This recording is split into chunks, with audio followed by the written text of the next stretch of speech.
Recording live from the Isle of Misfit Toys, just outside the 313, this is the Deployed from Detroit School of Leadership and Madness, a first-hand account of embracing the suck.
Hey everybody, I'm Steve and this is the Deployed from Detroit School of Leadership and Madness. The topic we want to discuss tonight is hate and why it's dumb.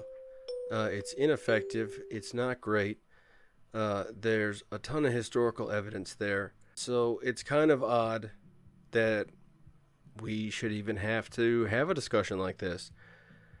But it seems like, at a minimum, the discussion should be had, if not by us or with you or whomever. Like, it seems like we need to talk about what hate really is, what anger really is, where these things come from, and kind of, more importantly, where do they lead, and what we can do to overcome these things.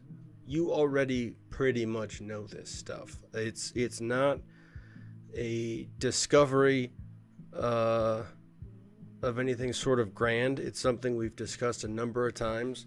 It all relates back to sort of Maslow's hierarchy of needs, which some people might sort of scoff at as, oh, that's just a simplification of things.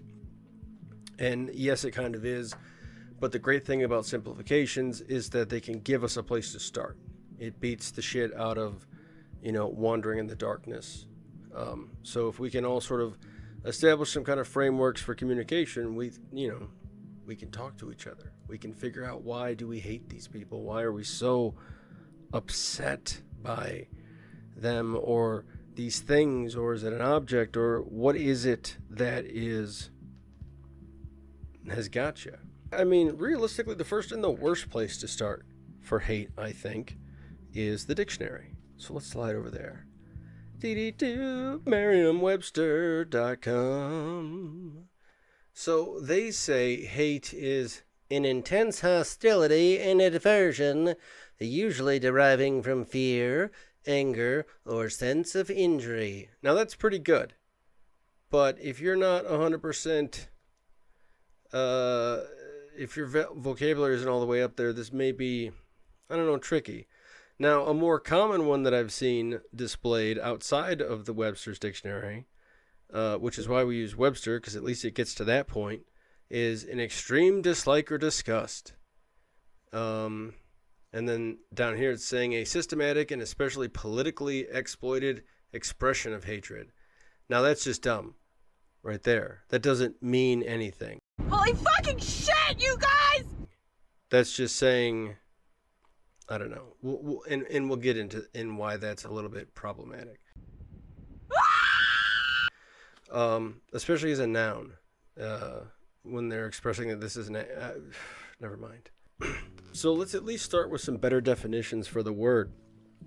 And I think realistically, intense hostility and aversion, extreme dislike or disgust. I mean, those are components, but those are all very strong emotional components that don't necessarily need to be present for hate to be present. That's why I don't think these are very good I shouldn't say they're not very good. Like, who the fuck am I to say whether or not the dictionary's right? But for me, it's insufficient for our purposes. And so I think how we could best term hate is as a fixation on a perceived threat. And how many words is that? How many did we sling all this down to? Fixation on a perceived threat. So 5 words. So we knocked all this down into something a little bit easier to think about. But rather than using the word hate is when you don't like something, whatever, to the point of the thing, hate requires a level of fixation. It requires specificity. It requires focus. It requires time. It requires effort. And so it really is a fixation. If you hate something, there is something about whatever the hell you are that is just can't get this one thorn out of your side. And so the perceived threat, now that threat could be real or imagined. It's still being perceived. We talked about that when we discussed suicide, when we discussed school shooters, and those different scenarios where somebody can, where thinking the thing is true is almost the same as it being true in some cases, at least in how people behave later. Okay, so we talked about hate, the definition of that. For our purposes at least, we're going to call it the fixation on a perceived threat. The reason we want to narrow this down is because we're trying to determine the cause of it, or if not cause, the motivation behind it, or you'll see what we're talking about. To the point. Maslow's Hierarchy of Needs. We've talked about this a bunch of times because it's worth talking about a lot. It's worth considering a lot in your daily sort of, if you're ever having, if you're never pleased with how you're behaving, if you think you're a little nutty, look at this thing, and this might help you figure out where your nuttiness is coming from. And so the nuttiness we're looking at specifically is the nuttiness of hate. Where does hate come from? And hate covers a lot of stuff. Hate has nationalism, where you have the Irish versus the British. That might be racism as well. It's definitely theism for sure up there, because it's the whole Catholic Protestant business. But that's mostly like, it's not as big a deal as the other stuff that sort of surrounds that. Anyway, to the point. So hate, let's talk about it. So where does it start? Let's come up with another quick distinction too, because I think hate is separate from anger. Anger is where hate is a prolonged fixation on this perceived threat. So you think this thing is somehow dangerous, and you need to make sure it's either neutralized, disappeared, whatever it is, but it needs to no longer become a threat. You know, you think about violence and where anger comes up and where hate comes up in violence. And so hate, it makes sense for violence because you perceive this thing to be a threat, or this person to be a threat, or this environment to be a threat. But anger is a suite of reactions that result from your expectation not being met, and like dramatically not being met. And what's crazy is that is also where humor comes from. The reason jokes are funny is because you're surprised. There's always something, you're like, oh, I didn't see that coming. And that's the bit that causes you to laugh, is the thing that sort of doesn't meet your expectation. You know, you didn't quite see it coming. And that's also why you hear a lot of people say you can either get angry or you can laugh. You know, you can always get upset or you can laugh. And I mean, even depression to a certain degree could be caused by things not meeting your expectation. I mean, shit, almost completely. because of that to a certain degree. Either you don't believe you meet certain expectations of other people, or the world is not meeting your personal expectation and now you're just depressed by it. I mean, that's fully there too. And so these are just an option that you can choose from. Anger is, at least. But it's brought out mechanically by the same stuff that would bring about laughter.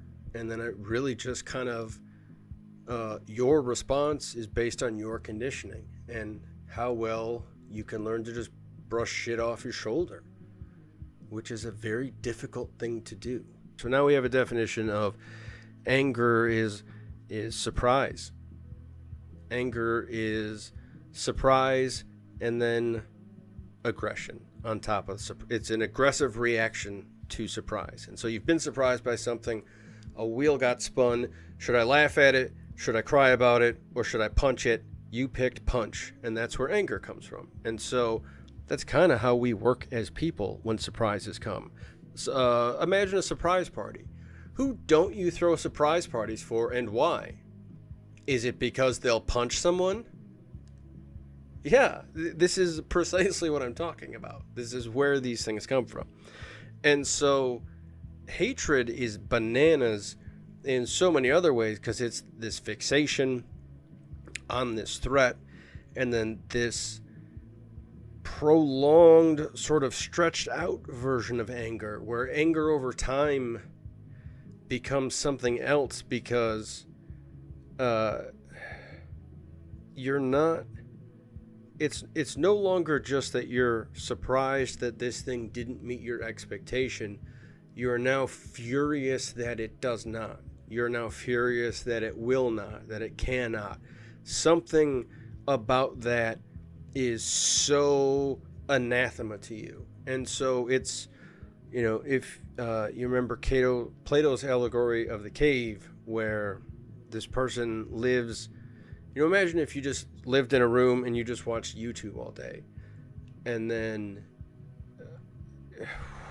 we've been doing that, haven't we?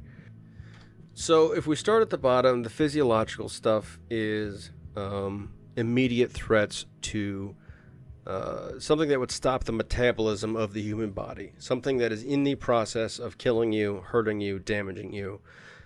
Frostbite, being on fire, being strangled, being stabbed, drowning, stuff like that. Or the perception that something comparable to that is happening, like a panic attack, terror, like night terror kind of thing, any sort of like severe panic episode is like a physiological, your body thinks you're dying in the moment. At least mine did. Also, BT Dubs, not a doctor. This is just what my experience, and then when Paul gets on eventually here, our experience as crazy people. Safety here. Safety is, and these are the same slides from suicide, because really they don't need to be that different. And that's also why go read Maslow, and if not, just pay attention a little bit. Safety is an environmental thing. So your body is not under threat, but your immediate environment is under threat. And so you're just completely bummed out because something is causing the house you're in to be threatened. Something about your food supply is threatened. Your water supply is threatened. Something that you use to maintain your physiological safety is at risk. So you may not be strangled, but the stuff you use to keep you from being strangled is at risk. That's also not the best. I'm going to stop being so self-critical, guys. I'm just being a dick to myself. So hate is the fixation, is this perceived fixation. So if you hate someone, you're really not able to hate anyone in a sort of physiological way. You can, let's tailor it back and let's be smart about this. Let's talk about the physiological solution and then the response. So the physiological response is that you're being immediately, we'll go with strangled. Strangled's pretty easy. You can think about that. You can even kind of, oh dear, and imagine a little bit. Don't go too nuts though. But so you can kind of get, all right, what's going to cause hate? So, all right, you're going to generate hatred towards whatever is on the other end because you're triggering your aggressive response rather than just laughing through your own death, which, I mean, if you don't think you can fight back, that's kind of a baller way to go out versus what's the other response? Depression, crying. So again, there's one of three responses here. At least if I'm missing one, I'll kick myself in the ass for it later. But I mean, these are the big three that that are immediately jumping out as far as surprise. Something we've brought up in the past that I just completely forgot, and then I'm going to remember again here. Mental health is crazy, folks, and being crazy is even nuttier than you thought. So we're talking about the benefit of this because as we talked about in school shootings, as we talked about in suicide, the reason you feel the reason you're feeling this, the reason this emotion is transpiring, the reason these reactions are transpiring is because at one point they were beneficial to our survival. At some point these were useful, and to some degree, if curtailed and if used appropriately, one might be able to gain benefit from it. And so if someone is strangling you, maybe that hatred, so rather you're surprised now that this person is strangling you, because it's usually a surprise to most people.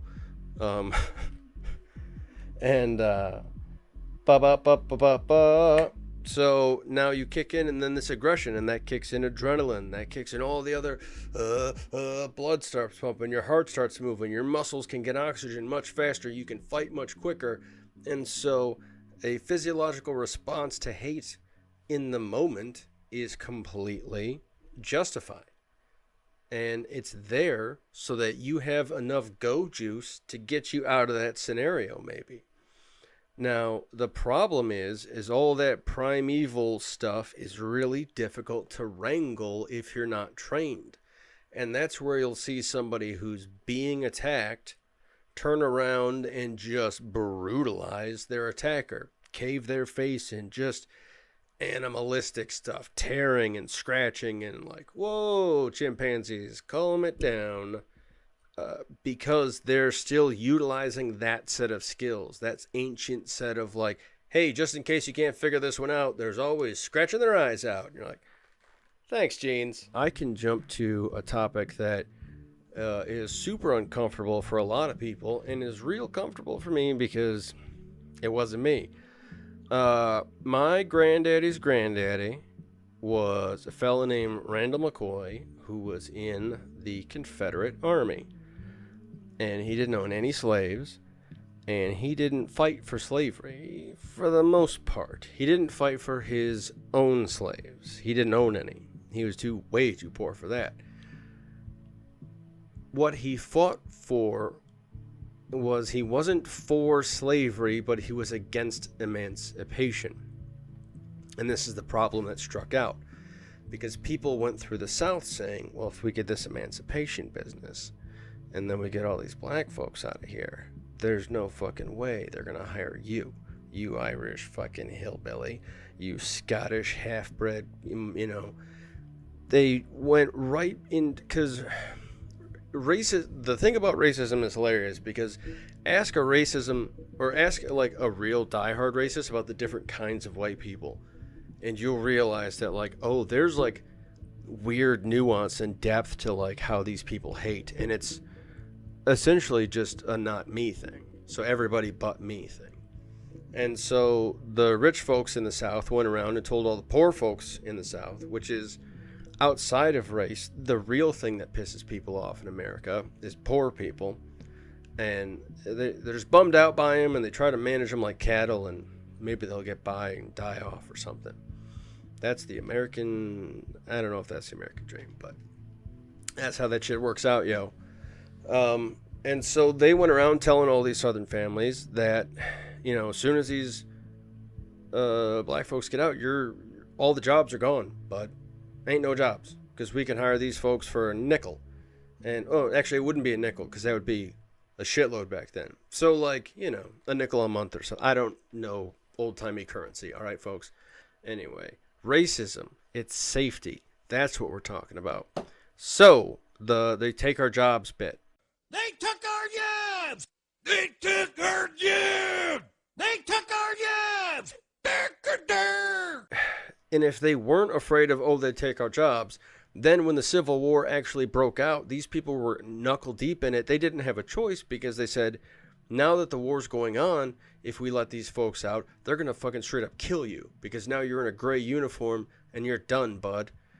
And so it was just better to fight for the Confederacy because who the hell knows? They didn't have any, all they knew was what they knew, and it wasn't much, unfortunately. Like, I love my family, but they weren't brilliant back then. Well, maybe we'll get into a whole episode on those folks because they were, ooh-wee. How could an esteemed person be such an asshole? Boo, boo, boo. Hate and anger. An esteemed anger. That's a surprise about somebody just talk shit about you. I think you're a jerk. I think you tell people you're nice, but I bet you're a jerk. And if you get all pissy with me, that's anger by esteem. And if you laughed, that's you laughing through esteem. If you cried, I'm sorry, but hey, remember, that's just the depression reaction to this whole surprise business.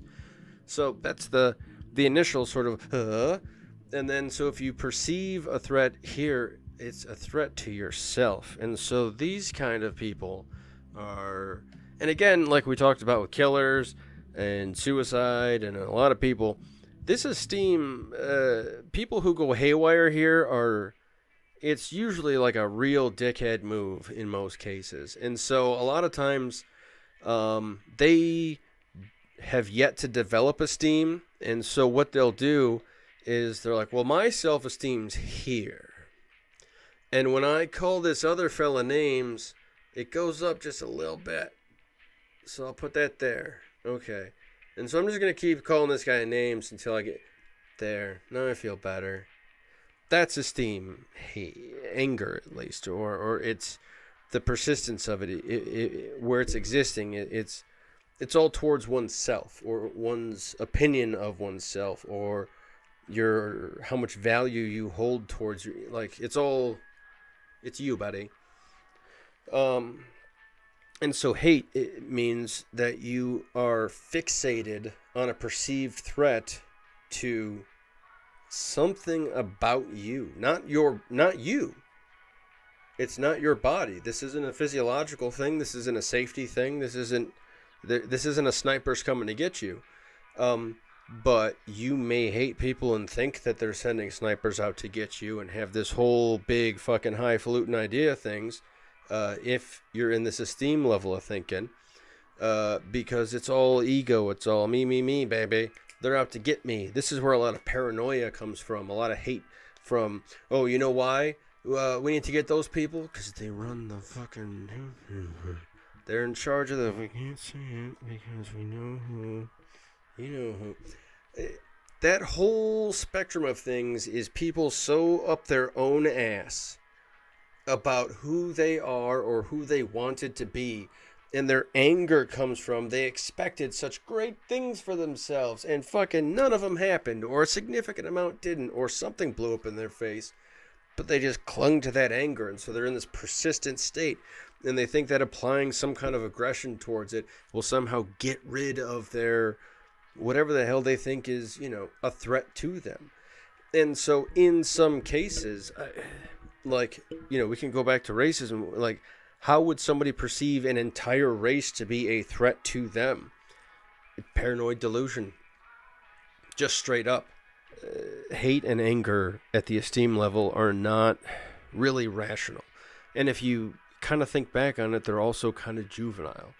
And that's because most of this esteem stuff is kind of developed through the juvenile to late juvenile period. So, like, by the time you're 26, 27, we shouldn't be giving a shit about, like, well, I'm the best bowler in my league. Like, that's not the story to be telling, knucklehead. No one cares. But, like, if you're hearing that, it's from in early teen, mid-20s. Some heads are popping now. Oh, yeah, because this happens there. And it's also why you really don't have to, like, you should respect people's... You should respect that people can develop opinions, but you don't have to respect their opinion. Most opinions are fucking useless. Like, it's a value statement attached to an observation. That's the thing, and I either agree with it, disagree with it, enjoy it, or dislike it. Ah. And then to cling to it like that's a ribbon of some... What are you talking about? Come on now. So, all of these... At all times, when these people are in the process of doing vile shit... The unfortunate part is that they're doing it for what they perceive to be a good reason. That's the unfortunate business that we wanted to make clear in the school shooting part, in the suicide part, in any kind of discussion on these lines. When you have what you might call aberrant behavior, when you have something that surprises you, it's because something's happening along this spectrum, and the person who's surprising you has different priorities because they're perceiving something completely different from you. Yes, we all share an objective reality, but we all operate in individual subjective realities that we have to cultivate and share and work out together, which is why you can't just stare at one YouTube channel all day or two, or any really all day is problematic, but you can't put yourself in Plato's cave. You have no one to bounce ideas off. You have no one to tell you you're full of shit. You have no one to... All that isolation is problematic.